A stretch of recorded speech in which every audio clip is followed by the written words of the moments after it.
কাহিনীর নতুন এপিসোডে আপনাদের স্বাগত। অত্যাচারী রাজা কংসের রাজত্বকালে বৃন্দাবনের জনগণ সর্বদা আতঙ্কে বসবাস করতেন। কংস যুবক কৃষ্ণকে নির্মূল করার জন্য তার মরিয়া প্রচেষ্টা এবং তাকে হত্যা করার জন্য অনেক রাক্ষস পাঠান। তার সবচেয়ে ভয়ঙ্কর রাক্ষসগুলির মধ্যে একটি ছিল বকাসুর। একদিন যখন কৃষ্ণ এবং তার বন্ধুরা একটি নদীর ধারে তাদের গবাদি পশু চড়াচ্ছিলেন, হঠাৎ বকাসুর আবির্ভূত হলেন। বিশাল সারস রাক্ষস দ্রুত উড়ে এসে কৃষ্ণকে গ্রাস করার আশায় তাকে আক্রমণ করেন।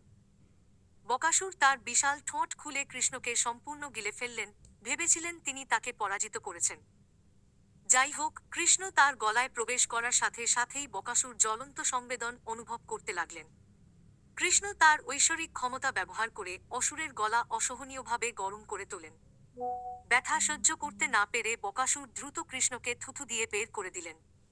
ক্রুদ্ধ ও দৃঢ়প্রতিজ্ঞ, বকাসুর তার ধারালো চঞ্চু দিয়ে কৃষ্ণকে আবার আক্রমণ করার চেষ্টা করলেন।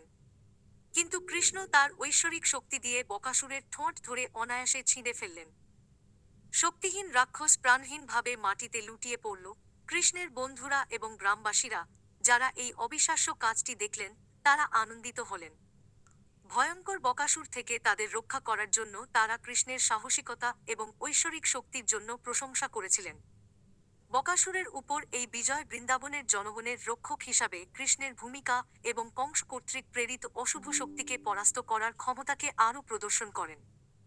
গল্পটি কেমন লাগল কমেন্টে জানান। ভালো লাগলে লাইক এবং সাবস্ক্রাইব অবশ্যই করুন।